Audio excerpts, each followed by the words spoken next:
Hey everyone, this is Sarah at Health by Sarah. Today I'm going to give you a tour of my deep freezer and show you why it is worth it to get one. My dad actually gifted it to us for like $100. He found it on Craigslist and it's been working really great for us. We've had it for over a year, like a year and a half I think, or more. And we've got a quarter of a cow, a half pig, and we're almost through the half pig that we got for last year, and it's December right now, so it's really been worth it to us. So actually what I'm showing you is more of an empty freezer, but let's go take a look at what I have. So most of the freezer is empty, just because we've eaten through most of our half pig. We just have a few more things in there, but I've also kept some other things, but it's mostly been for meat. But then right here we have a few pounds of grass-fed beef brisket that I got from Earth Fare in the past few months because this huge beef brisket was on sale. It was grass-fed. It was like 8 pounds, I think. And so I had my husband slice it into like 1 pound or 1.5 pound slices so that we could use it in different meals instead of the whole thing all at once. And then down here I have my sprouted breads. To the right, we have Silver Hills sprouted bread. Those are hot dog buns. And then to the middle, those are hamburger buns from the same company. And then to the left, that is Alvarado Street sprouted buns. And I do try to buy my wheat especially organic and most grains and beans, just because I've heard about glyphosate being sprayed on grains and legumes, and it's pretty intense during harvesting, so it's really important to get it organic if you can afford it. Down here, this is raw cream from South Carolina because it's really hard for me to get raw grass-fed cream here. There is one option, but it's like $30 a pint, so it's like really out of our price range. I have a number of ice packs, but I think mostly down here is some sausages, maybe some ground pork or ground sausage right there, from the half pig that we got last year. And then that package with the green on it, those are pig's feet, and I have a few of those in there because I had my mom get me those. I'm not able to source those here from Healthy Pigs. I think you can probably just buy them at Walmart, but I don't trust the source of those pigs, and she was able to get them from Healthy Pasture-Raised Pigs, and she got it for me right before giving birth to my youngest earlier this year. And I have a postpartum healing soup that uses pig's feet in it.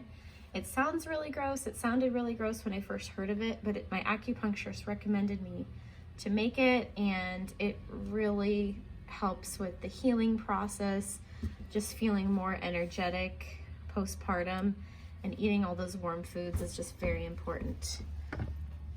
Right there is a chicken frame. I'm just doing this one-handed, holding my daughter in the other, so excuse me for that. And I use that for bone broth, so I will use that pretty soon to make homemade bone broth. And then I believe the rest of what's in here is chicken blood, which I actually got for free from my farmer that I got the pig and the cow from. They were very generous when they were butchering their chickens to give me the blood for free because I requested it. That's the only way they could do it. They were not allowed to sell it to me, which is really unfortunate because I would love for them to actually make money off of that. But I am trying not to waste it. I've been trying recipes from Nourishing Diets, I believe it's called. Yeah, Sally Fallon Morell's, one of her newest books is called Nourishing Diets. And it's not a cookbook, it's talking about the way our ancestors really ate traditionally, but there's some blood recipes in the back, so I've been trying them, and the only one that I've really liked so far is the blood pancakes. I tried some of the other ones and I wasn't that crazy about it. Like I tried blood soup and I hated it, and then I tried blood pudding, and that was okay, but my favorite so far that has been the most palatable has been the blood pancakes. So that's what my deep freezer really looks like, at least now when we don't have very much meat in it, but normally there's a lot more meat in it when we get like a bigger animal at the beginning. So hopefully that'll happen soon for us to get like a half cow. I probably wouldn't do the half pig again just because I didn't grow up eating a ton of pork and I'm not really used to eating pork all the time. So I might do that if we have a bigger family someday and that makes more sense to do that. But definitely with the cow or maybe even a lamb, I would do that, or buying fish in bulk or chicken in bulk. It was definitely worth it, even though we didn't have to pay for it. If we would have had to pay for it, it would have been worth it to save the money on bulk meat. And also, one thing to remember about pork is, if you didn't know, it's important to cure or marinate your pork before you eat it. So those things that you see uncured bacon in the store, it's actually not that healthy.